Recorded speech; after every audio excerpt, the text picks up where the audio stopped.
Hey, what's up everyone, and what are we betting today? Well, the answer for me is the LAPC main event. I'm here in the ballroom now. They're setting up, as you can see. Yesterday, this place was absolutely slammed with satellite players. They did this awesome promotion here where they did two 50-seat guaranteed satellites in one day, and both of them ended up going well over that. So we are going to have some real recreational players in the field today. A lot of the people that got into the 1K satellites yesterday got into that for like $125. So a bunch of the people that will be in the 10K main event today will be playing like 100x their typical stakes. So that's very exciting. Just playing a 10K freeze out, one of the most prestigious events we have left on the tour, is super exciting. So I'm in high spirits today, and I am definitely playing. So thank you for that good luck. I already bought in last night. I got a seat 2. I always consider it a bad sign if I get a seat 1 or a seat 9. I'm like, we're off to a bad start already. I'm gonna keep nailing my knee into the box and interfering with the dealer while they're trying to pitch cards and everything. So I got a good seat. I have no idea who is on my table at this time. I will, of course, put updates on Instagram story throughout the day. I kept 60% of myself in this one, so I've got a pretty good piece and a pretty good sweat moving forward. I expect first prize to be a little over $1 million. Has been in previous years, and it just seems like live poker is doing great lately, guys. For whatever reason, live tournaments across the US, especially North America, have just had massive turnouts recently. Even these satellites yesterday, I mean, this room was full with a line stretching around the wall and out the door and everything. So live poker in the US seems to be in a good place. This trip isn't going great for me poker-wise, to be honest. I got stuck in cash. I lost $6,000 playing 10, 20, 40. And they were playing with an 80 straddle, so I was stuck a couple grand, and then I ran jacks into aces for 4K, button versus one of the blinds, and it was 40-ish, 50-ish blinds at the time. So, the money just went in pre-flop, raise, 3-bet, all-in, call. And then I got close in the satellite last night, no luck. I was the exact bubble boy in the 1K after firing 2 bullets and had a bunch of awkward bubble situations. So poker-wise, I'm not killing it this trip. At least I didn't lose any extra money in the 2K or the 5K or anything. So yeah, man, I feel you. Getting crushed out here. You're getting crushed in Belgium. I'm getting crushed out here in LA. My boy Lucky Chewy did chop up the 5K that I was planning to play, but ended up playing cash instead. That was really cool.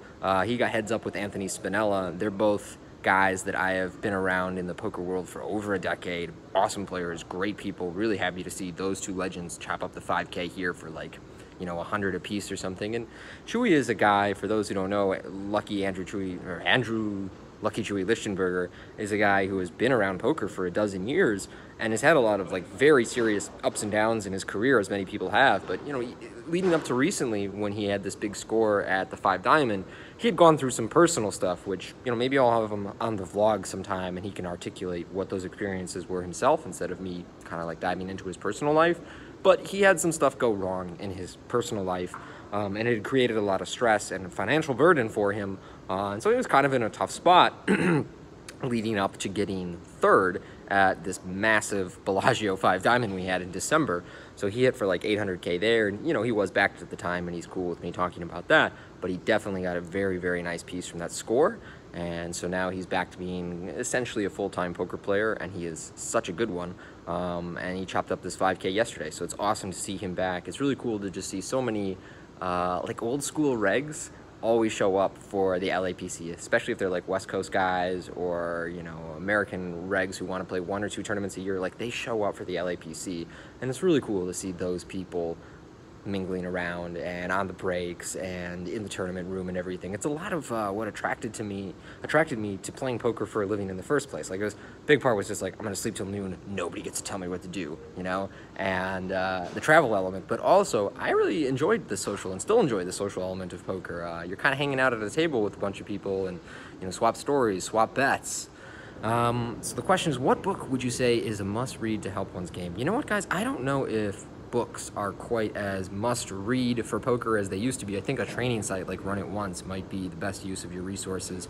I was a part of a few books, including Kill Everyone, which I wrote in conjunction with Lee Nelson, who was a guy who won the Aussie Millions about 10 years ago, and was someone who spent a lot of time thinking about how to evolve his game because he was an older player who recognized that the younger players in the online generation was revolutionizing the game, and he embraced that, as opposed to a lot of the older players were very resistant to the things the online players were learning about poker. Lee was, very progressive in that way, and he wrote some great books. He started with Kill Phil, which was kind of a book for amateurs about how to play against pros, and then we moved into Kill Everyone, and he asked me to come on and write some chapters for that. So of course I would recommend that one, but I would be lying if I said I know the go-to poker books to read these days. It's kind of all about, run it once, training videos, and people using PO Solver and doing all these things themselves. Honestly, when I watch training videos of people using PO Solver,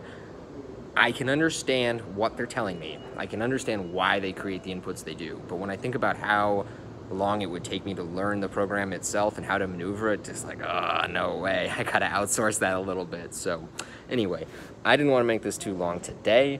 People are going to start trickling into this room. It is empty for the time being, but updates, like I said, will be on Instagram story. Hopefully you'll see me accumulating a mountain of chips today, and if not, we'll head back to Vegas and get in the games there pretty quickly. But let's be positive. Let's just assume I'm going to be at the LAPC for days. All right, later, guys.